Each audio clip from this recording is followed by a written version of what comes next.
And thank you for joining us. Football show. We're at the Tavern on Brand in Glendale. We have just witnessed a first half in Group D, where we have Argentina leading Nigeria 1-0. But Alexi, I want to talk about what we've seen so far in Groups A, B, and C.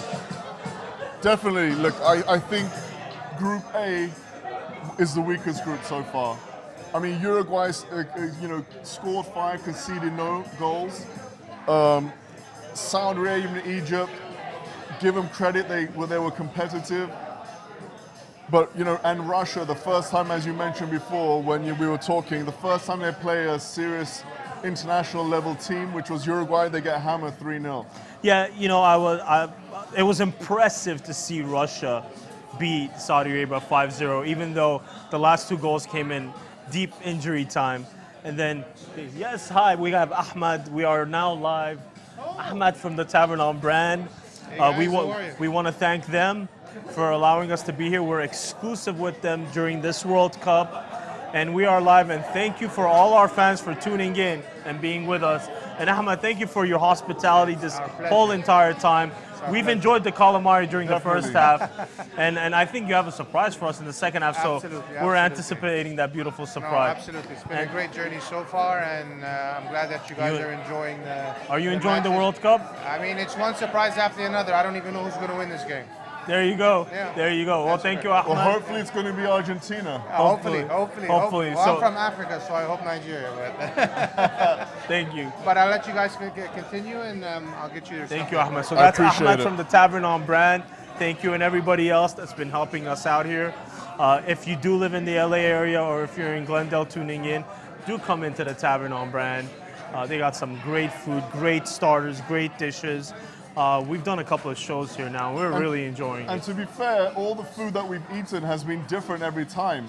Yes. It's not like got a limited menu. It's got a taste for all. Today we had some calamari, my favorite. And we almost had a car come right into the store. But thank God for light posts. But anyhow, talking about Group A again. I said it. We hadn't seen Russia really tested yet, playing against a world-class team, and we finally saw what happened when they played Uruguay. Do you think they weren't playing as hard? I just think, Granted, they got a red card in the 36th minute. yeah, but even before then, they weren't really doing much. I think the caliber of quality of player, Suarez, Cavani, their average player is no way as good as the average player of Uruguay. And it really told. And I don't think in the next round, I know we don't want to talk too much about that, but I just don't see them beating Spain. Spain is going to hammer Russia. Well, we got Spain in Group B coming up next we're going to talk about. But Uruguay, we talked about this yesterday while we were watching the games. Uruguay really slow out. 1-0 against Egypt, 1-0 against Saudi Arabia. And finally, they got their groove on, and they end up beating Russia 3-0.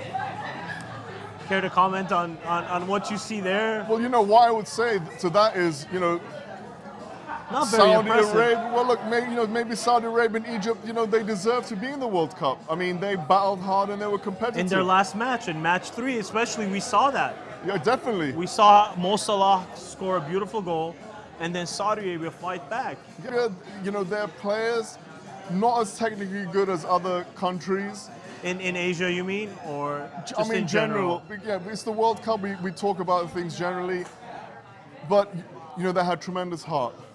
They didn't give up. Most teams, after you got beat 5-0, are really going to look to go away from the scenario and not look to get involved. But fair play to Saudi Arabia. Next game, they only lost 1-0. And Egypt, a really young squad. And we heard Mo Salah in a post-game interview said, look, we're young, and Egypt has a lot to develop, a lot to do in the country, and we're getting ready for the next World Cup from now. Big statement from a player like him, a world-class player, which I think right now is top 5 in the world. Yeah, but it just goes to show you the beauty of football. You might have the best player in the world, but their next best player is most probably rated 300 in the world, 350 in the world. So you know, he's an isolated figure in the Egyptian team. That's why he's a heroic talisman.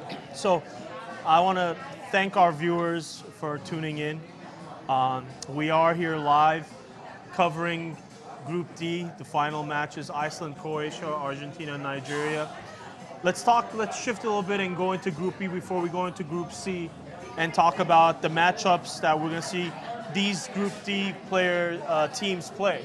So Group B we saw yesterday. I mean, look, so much could have happened yesterday, but it was a toss-up between three teams, Spain, Morocco, and Portugal, and we saw an exciting 2 games. Listen, forget exciting 2 games. I think Group B has been the best group so far in terms of... You think it's been the most exciting group Definitely. so far? I mean, Spain, Portugal, first game, 3-3. Great game. Ronaldo scoring that last-minute goal. Wasn't that like a championship match? It was Wouldn't a you want to fairy see tale that? match. Yeah, it was a great match. And, you know, after that, you know, Spain beat Iran 1-0. I mean, Iran played well. They could have got something out of that game. They almost beat Portugal yesterday. Yeah, of course. I mean, if it wasn't for a bad miss kick, and then I think it was the 94th minute, we could have seen an Iran upset and Portugal out and Iran through. Don't forget, Portugal are European champions. Yeah. I mean, that type of pedigree to win the European tournament means you've played significantly well. And for lower ranked teams like Iran and Morocco to play Portugal and really, you know, nearly put one over them is remarkable. It just goes to show you that the World Cup is getting a more focused, teams are becoming more solid, and the lower teams are rising the ranks and are now challenging the big guns. And we saw beautiful soccer by the Iranian team. I think I saw them play a lot harder than I've seen Portugal and Spain play. I'm sorry. Even in the 3-3 game that on match day 1, Spain v Portugal, I feel like I saw an Iranian team in match day 3 against Portugal play harder than I've seen those two. They played with heart, and kudos to the coach. The Portuguese coach had them ready. They were ready. They played hard. I saw those guys playing from second one all the way out to the 96th, 97th minute. Talking about tough guys, our good friend Nordin Amrabat, I like that guy. He was battling against Spain. I mean, he didn't care who the Spanish players thought they were, and that's how you got to play your football. Yeah. There's just a guy on the field. And he was aggressive, he was tackling them hard, he had an amazing shot, I think it hit the crossbar. Second half, yeah. I mean, De Gea didn't even move. De Gea just stood there and just watched the ball. And I wish that ball went in. That would have been a nice shocker. That was one of the goals of the season. I don't think that was going to take Spain out of the World Cup. But, you know, it was going to be a nice little wake-up call. And I hope, you know, teams are watching and seeing the Moroccos and the Irans of this World Cup. And unfortunately, again, with those matches yesterday, I didn't see that today with France. I did not like France's performance against them. Yeah, given that they're making it to the next round and they'd already qualified, we want to see a little bit more intensity. This is the World Cup. At least play with a little bit of style, and I really didn't like it. You know what? The team that peaks at the right time is going to be the team that's running on all cylinders. Maybe they have a strategy of wanting to peak later on in the tournament. It's not so important that you play your best games now. It's much more important you play your best games in the quarterfinals, semifinals, final. So, you know, maybe we could give them a break because, you know, France are a lot of people's #1 choice to win, aren't they? Yes. So with that being said, look, we are going to go into the round of 16.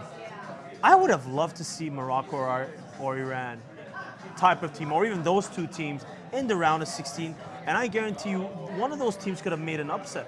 Do you know what the problem is with teams like Iran and Morocco? Defensively, they're strong, but attacking-wise, they're not as good as their defensive skills. And we saw that. Yeah, and we saw that. We saw that. You know, but I think we haven't seen Spain and Portugal's full potential yet. We haven't. Even though we've said it multiple times, the 3-3 match was like a finals match. It was an amazing game. I still didn't feel like that was their full potential. I think there's a lot more. What do you think are some of the weaknesses in Spain's team going into the next round? What do they need to improve on? You know, a lot of people like Isco. I think he's overrated. He's not someone who can by himself lift the team up to where they need to be. He's not Messi-esque. Because he plays the same position as Messi. Well, you know, I'm not saying he's a rubbish player. I'm just saying you need to have a couple of standout players in every team. That you play well as a team, plus one or two people raise their game so they, you know, really dominate the opposition. Right now, I'm not seeing that from Spain. Are they going to produce that type of performance with their players? I don't know. I don't think so, personally. Yet to be seen. They end up playing Russia, and we'll be talking about that on the next show. Iniesta, I know he's a veteran. I don't want to call him an older guy. I want to call him a mature veteran. He needs to step it up. Well, he stepped up. He did step up. His bad touch at the halfway line cost the goal the other day, but he made it up by being the creator of a goal which Spain scored. So he's still got it. Maybe he's lacking that half yard of pace, which is very important in international football. I've seen him pace. He's been doing good. I know what you're saying. He's not the Iniesta of 4 and 8 years ago when they won the World Cup in 2010. Listen, Group C, in my opinion, was a pretty tough group on paper because Peru were ranked 11th, France were ranked 7th, and Denmark ranked 12th in the FIFA. I feel like we saw a boring group, though. I'm sorry. Well, you know, Peru coming back in the end and beating Australia 2-0, I think justifies them being in the World Cup. You don't really expect them to beat France. Maybe they could have got a draw at Denmark. They played a good game against France. That was a fun game. A little bit, but I was expecting more. We have France leading that group and Denmark right behind them. Denmark is a one-man team. Even though he's a Tottenham player, you know, if he's not playing well, I don't think Denmark are going to do anything. Well, he had a fabulous goal in match day 2. So Christian Eriksen, we're going to be looking closely to him. And they're going to be playing Croatia next, it looks like, because Croatia is going to top Group D. Argentina lead 1-0. I think they do. They need to qualify. They need to score another goal. Absolutely. We were discussing it, you know, during the game. How many times has the team that needs to get a goal scored in the last 5 minutes, and all of a sudden the team that needs another goal now to win? It's dangerous. You're walking a tight line. Look, they need to. You're absolutely right. They need to score. Just talking about our thoughts on Higuain being a lone striker of sorts without Aguero. We'd like to see that. We'd like to see Higuain and Aguero. Are we going to see that in the second half? I don't think the second half's almost about to start, but we need to see that. I want to see that. I want to see an Aguero and Higuain. I think he'll probably take out Di Maria. You know, that's the type of player Di Maria plays in that position. So I would have liked to have seen Sergio Aguero with Higuain up front, with Messi right behind them. 2 pacey wingers. And they got Dybala as well on the bench. And you know, football is such a unique game that there's so many ways that you can play. Anyway, we got to go now. We got to go. Let's see if there's going to be an upset. We'll see you guys.